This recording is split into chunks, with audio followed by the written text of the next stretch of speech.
Genèse 1, verset 28 à 29. Genèse 1, verset 28 à 29.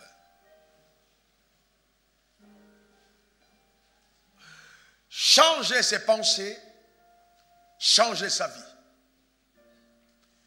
La Bible déclare, telle âme pense, telle elle est. Il est important que nous puissions être enseignés au sujet de la pensée. Car l'être humain est un être pensant. Regardons ce qui est écrit dans Genèse 1, verset 28 à 29.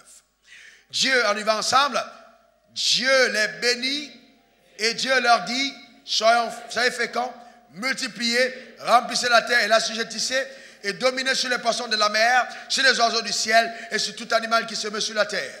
Et Dieu dit, voici je vous donne toute bête portant de la sémence qui est à la surface de toute la terre et tout arbre ayant en lui du fruit d'arbre et portant de la sémence, ce sera votre nourriture. Vous pouvez vous asseoir. Voyez-vous, quand Dieu crée l'homme et le place dans le jardin d'Éden, il bénit l'homme. Il dit à l'homme, je vous donne toute herbe verte portant de la sémence qui est à la surface de toute la terre et tout arbre ayant en lui du fruit d'arbre et portant la sémence, ce sera votre nourriture. Arrêtons-nous là un moment. Imaginez que Dieu vous place dans un jardin et vous bénisse et vous dit, je vous donne du fruit d'arbre portant de la sémence, ce sera votre nourriture. Quelle sera votre première réaction dans le jardin? La première réaction sera de réfléchir sur les paroles qui vous ont été données. Premièrement, Dieu dit, il me donne du fruit d'arbre portant de la sémence. Donc, je dois réfléchir et examiner autour de moi pour voir quels sont les arbres qui ont les fruits. Et quels sont les arbres qui ont des fruits qui ont de la sémence. Donc, c'est un travail de réflexion, d'accord, et de méditation. Ensuite, qui pousse à l'exploration du jardin pour ensuite passer à l'action et après jouir de la bénédiction derrière l'action. Donc, Dieu n'a jamais voulu que l'être humain soit un être qui ne réfléchisse pas du tout, non. C'est dramatique de voir comment est-ce que dans nos assemblées, d'accord, les personnes qui ont été instruites, qui sont allées à l'école, qui ont reçu des diplômes, des personnes qui ont même eu de l'expérience dans la vie, qui avant étaient des personnes qui étaient florissantes dans leur système de pensée, les voir devenus totalement stériles en productivité au niveau de leur système de pensée. Pourquoi? Parce que certains, vous voyez, certains de nos messages ont eu tendance à amener le peuple à l'inaction et à l'improductivité dans le système de pensée. Comment imaginer que des personnes d'une position élevée, respectables et respectées dans la société, remettent le sort de leur famille entre les mains d'un gourou, d'un pasteur, sans instruction, sans expérience, au nom de Dieu? C'est abominable. Et vous voyez des gens remettre même leur mariage, remettre leurs finances, remettre leur destinée entre les mains de certains charlatans, sans réfléchir. Non, le fait de croire en Dieu ne vient pas t'empêcher de réfléchir. La réflexion est permise par Dieu d'ailleurs. C'est la raison pour laquelle, quand Dieu a demandé à Abraham de lui donner son fils Isaac, il n'a pas dit de le tuer à la maison. Parce qu'en le tuant à la maison, il allait agir par précipitation. Mais en apportant 3 jours de marche après, il lui donne le temps de la réflexion. Notre Dieu est un Dieu qui aime la réflexion. Est-ce que vous me comprenez? Et non, vous n'avez pas besoin de comprendre. Vous n'avez pas besoin de comprendre. Faites seulement ce que je vous dis. Non. Non, vous avez besoin de comprendre. Si vous n'avez pas compris, ne faites pas, car ce qui n'est pas fruit de conviction est péché. Marie, qui a reçu la visite de l'ange, elle pose la question à l'ange. Elle dit, ange, c'est vrai, tu m'as dit, je vais avoir un enfant. Mais comment cela se fera-t-il? Luc 1, verset 34 à 35. Comment cela se fera-t-il? Puisque je ne connais point d'homme. Comment peux-tu me promettre que j'aurai un enfant alors que je n'ai même pas encore eu de rapport sexuel? Et que la loi m'interdit d'avoir des rapports sexuels avant de m'être marié. Comment donc j'aurai un enfant. Dieu était dans l'obligation de répondre par l'ange en disant, le Saint-Esprit descendra sur toi et te couvrira de son ombre. Donc, vous voyez, la sagesse et l'intelligence divine nous autorisent de poser des questions intelligentes et sages à Dieu, qui est dans l'obligation de nous apporter des réponses aussi longtemps que nos questions sont posées, gouvernées par une attitude de foi et de confiance.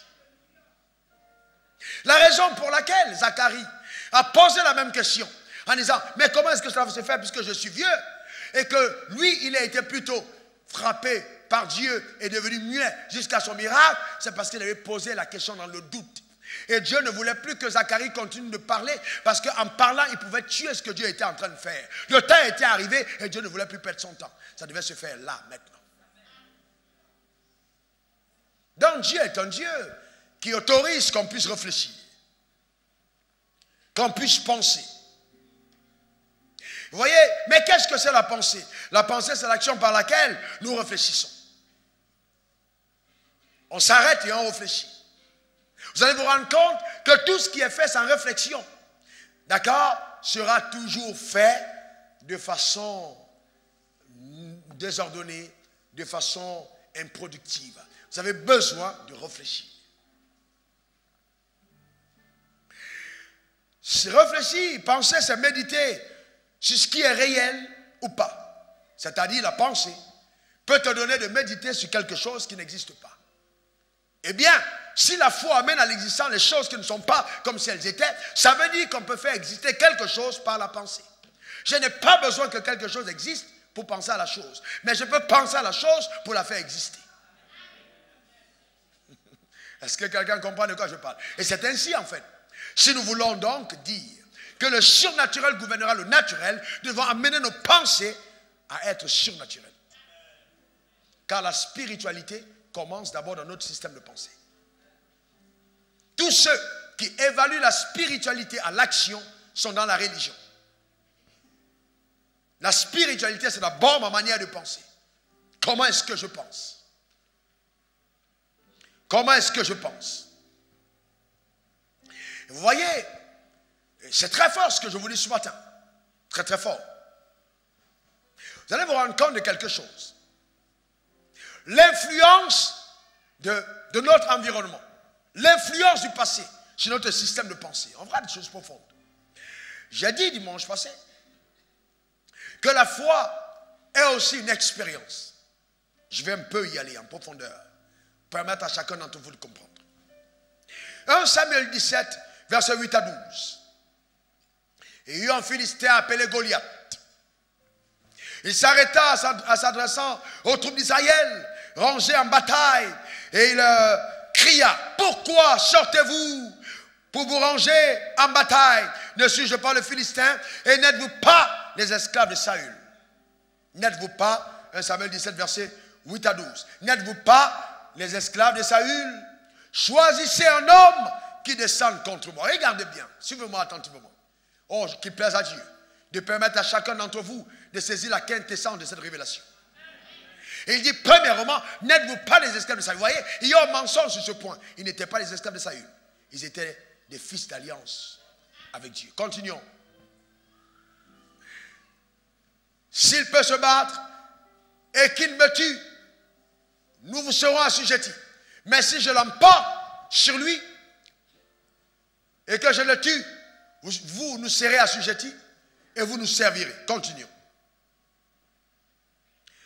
Le Philistin dit encore, je jette en ce jour un défi à l'armée d'Israël.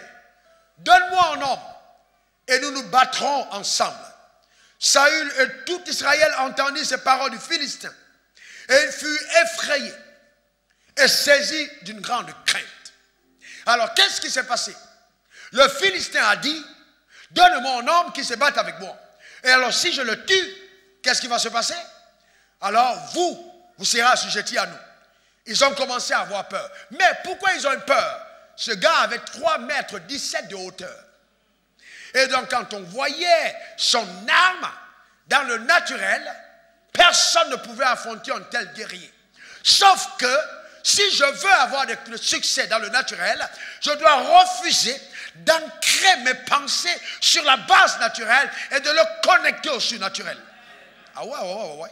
Et c'est à partir de ce moment que je vois les choses différemment. Bien-aimés, écoutez-moi très bien. Si vous êtes appelés à de grandes victoires, vous êtes appelés à une grande destinée, vos ennemis ne seront jamais des nains.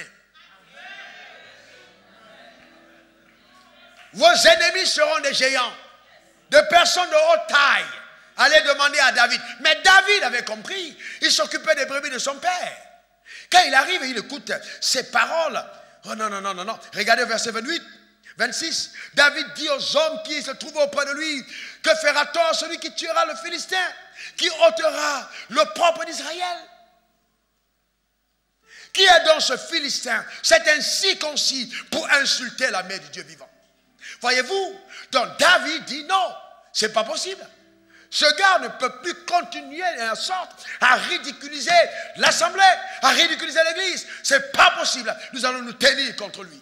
C'est pas possible. Qui est donc cet ainsi concis? Mais pourquoi il a cette audace? Pourquoi est-ce qu'il peut penser de la sorte? Parce qu'il a eu des expériences avec Dieu qui ont donc changé radicalement sa manière de penser.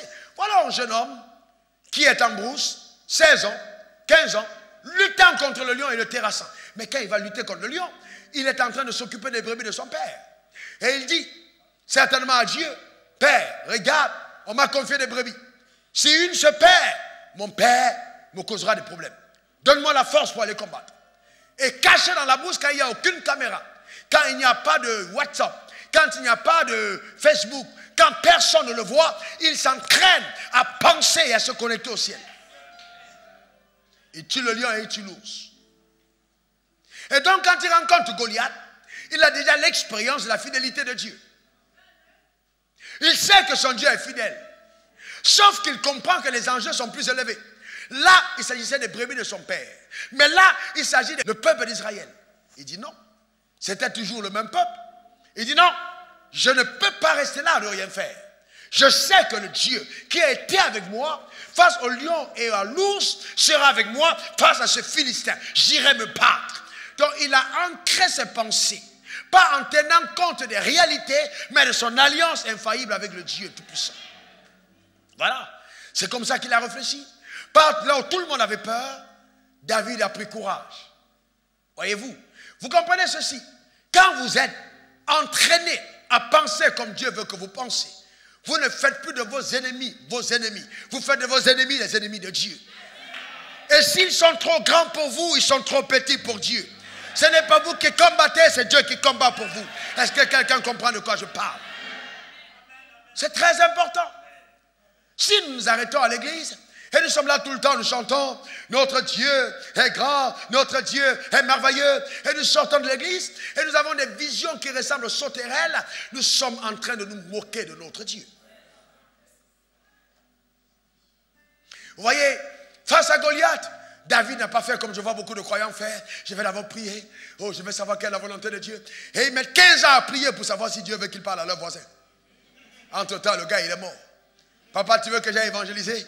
Papa, est-ce que je dois parler de Dieu à mon patron? Papa, est-ce que je dois... Non, en certains moments, c'est l'expérience. Tu sais que Dieu aime qu'on gagne les âmes. Tu n'as plus besoin de prier. Le païen qui est juste à côté doit entendre parler de l'évangile. Tu n'as pas besoin de prier à nouveau. Tu as donné 1 million. Dieu t'a ouvert des portes. Tu as commencé à avoir des centaines de millions. Est-ce que tu as besoin de prier pour augmenter ton montant? Non, ça devient une expérience.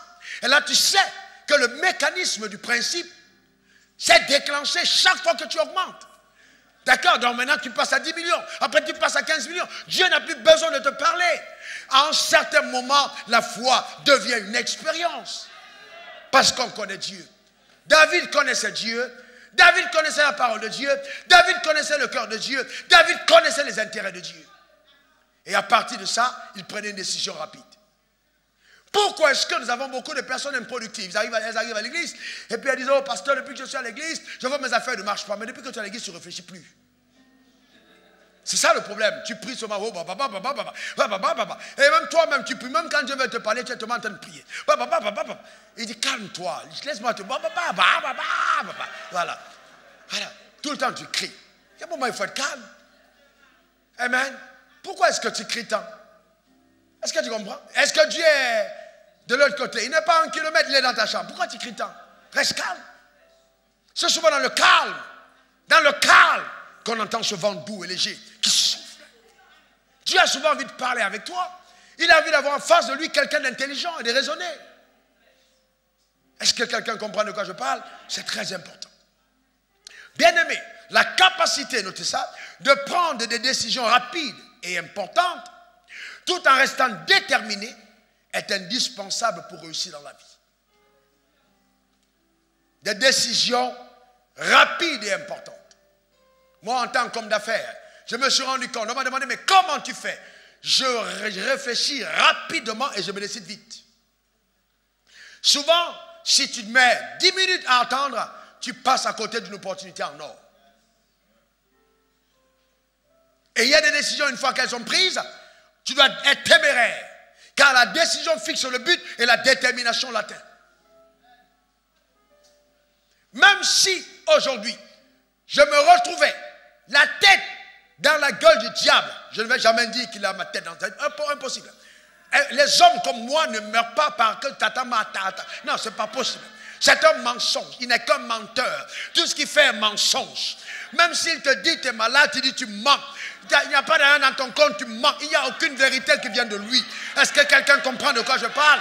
Et la parole de Dieu est vérité. C'est ça, bien-aimé. Entraîner son système de pensée à se lever dans les hauteurs de Dieu. Ce ne sont pas les déclarations stériles de l'Assemblée, mais une vie d'une foi dynamique et réelle. D'accord?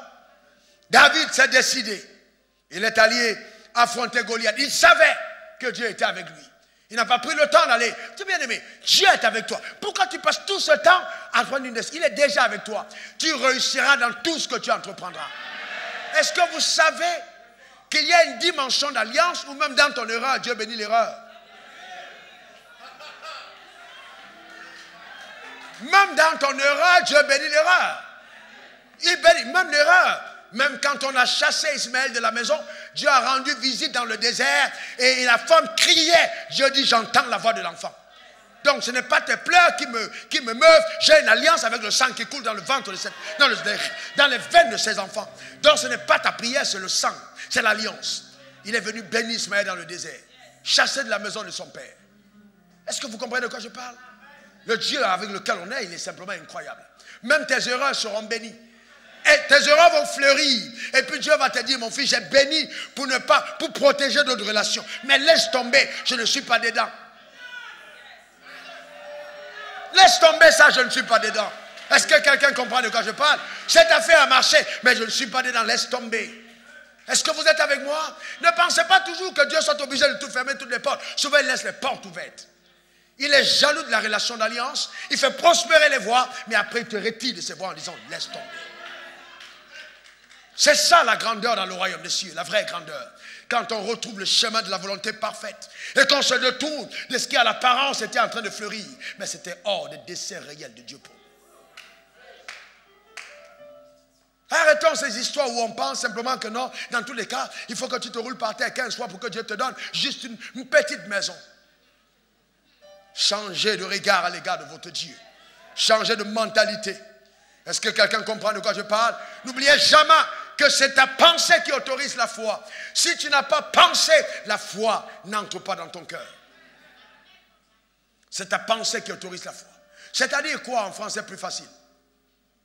Pour que la foi naisse dans ton cœur, il faut que ta pensée dise, je suis d'accord. Dieu peut tout te dire, mais tu choisis de penser le contraire. C'est là ta décision. Dieu peut te dire, je te lèverai. Je peux te dire, je bénirai ta maison. Je peux te dire, je bénirai tes projets. Je peux te dire, je bénirai tes affaires. Je peux te dire, je bénirai ton ministère. Mais ta pensée te sort du canal de ta destinée. Ta pensée. Donc ta pensée autorise la foi. Ta pensée valorise les propos de Dieu ou les dégrade.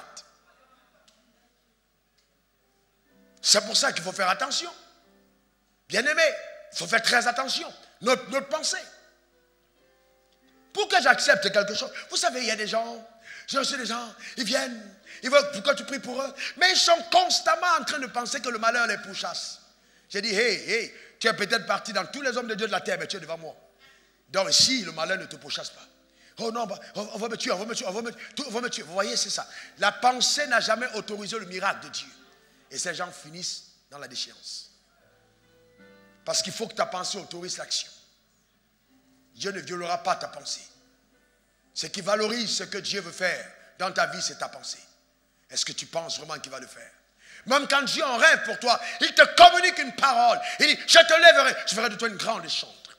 Je ferai de toi telle personne. Mais il faut maintenant que tu entretiennes la parole que tu as entendue. C'est l'information qui vient au-delà de toi. D'accord? Quand tu penses à cette information, elle se change en idée. Et dès que ça devient une idée, il te dit, attention, mets-la sur papier.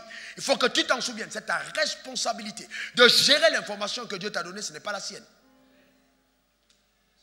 Je te parle et tu oublies. Il te parle et tu oublies. Pourquoi est-ce qu'il viendra encore te parler?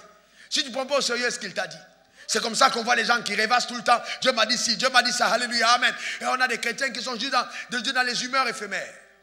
Ça, aucune consistance, aucun résultat. Mais je déclare sur ta vie une productivité réelle et la fin de ce cycle mensonger au nom puissant de Jésus. Oh, s'il te plaît, donne-moi le meilleur amen. J'entends le Seigneur me dire ceci. C'est pas parce que j'ai pourvu à tes besoins que ta pensée à mon égard est correcte. Il y a la provision de la subsistance que Dieu te donne par miséricorde, qui n'a rien à voir avec la provision de la foi que Dieu relâche sur ta vie. Amen, que tu saisis par ta propre foi. Les enfants d'Israël ont mangé la manne et la caille qui descendait d'en haut. Personne d'entre vous n'a plus jamais mangé un pain qui est descendu du ciel. Mais ils sont morts dans le désert. Donc, c'est très important.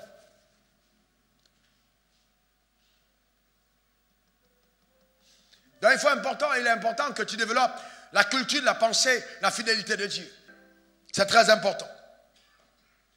Et vous savez, voyez, souvent, vous voyez les choses que les mystiques, les spirites, ils font. Vous pensez que c'est... Non, ils ont copié ce qui est fait dans la Bible et ils l'enseignent dans un autre espace. Ce sont des principes bibliques. Par exemple, on parle de la pensée positive. C'est biblique en fait. Le principe est biblique. Même s'ils l'ont transporté et transplanté pour opérer dans un autre univers. Parce que vous voyez, quand je parle, vous m'entendez, c'est mon corps, je parle, c'est la voix de mon corps. Mais, par exemple, il y a des personnes qui m'entendent parler, ils disent, bon, c'est incroyable la manière de parler, de penser, de parler. En français, si cohérent, si profond. Non, ça naît de la méditation. Donc, j'ai d'abord conçu cela à l'intérieur. Ce n'est pas le hasard. J'ai structuré dans la méditation. J'ai passé du temps à la réflexion. Donc, quand je parle, il y a une cohérence parce qu'il y a une anticipation. Je lis mes pensées à une vitesse rapide et je les aligne pour qu'elles soient cohérentes dans mon discours. Mais au-delà de mon discours, mes pensées et tes pensées sont les voix de ton esprit. Donc Dieu peut écouter tes cris sans que tu ne cries. Quelqu'un n'a pas compris de quoi je parle. Tu peux être là, tu n'as pas crié, mais tu cries. Faites attention, ce n'est pas parce que quelqu'un ne se plaint pas qu'il ne se plaint pas. Vous faites du mal à un loin de Dieu. Il ne dit rien, mais il a mal au cœur, son cœur crie. Parce qu'à l'intérieur, il pense au mal, c'est déjà un cri. Et le ciel l'entend. Il n'a pas besoin de parler.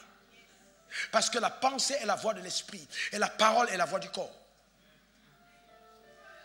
C'est pourquoi quand tu penses à quelque chose, ton esprit laisse entendre des échos de ta voix à l'extérieur. Et tout ce qui ressemble à ça est attiré par ça.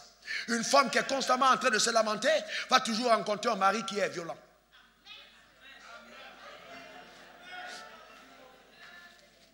Vous savez pourquoi? Parce que les personnes négatives s'attirent.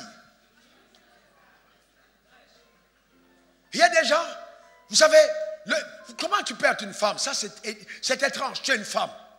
Et puis tout le temps, tu es négative. Si tu te lèves le matin, ton mari te dit bonjour, mais pourquoi tu m'as dit bonjour comme ça? Pourquoi tu as dormi avec le pied de l'autre côté? Pourquoi? Il y a souvent des plaintes que vous entendez, des femmes, vous demandez, mais qu'est-ce qu'il y a?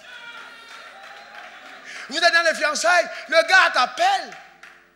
Même ta manière de parler au téléphone, il n'est pas encouragé. Tous les jours, tu es néfaste. Non, pourquoi? Pourquoi ça a sonné 3 fois? Après, maintenant, ça sonne 2 fois. Il décroche à 2 fois. Non, pourquoi ça a sonné? Non, il y a des gens qui ont juste des problèmes. Ils doivent en être guéris. Débarrasse de ton cœur ces problèmes et change radicalement.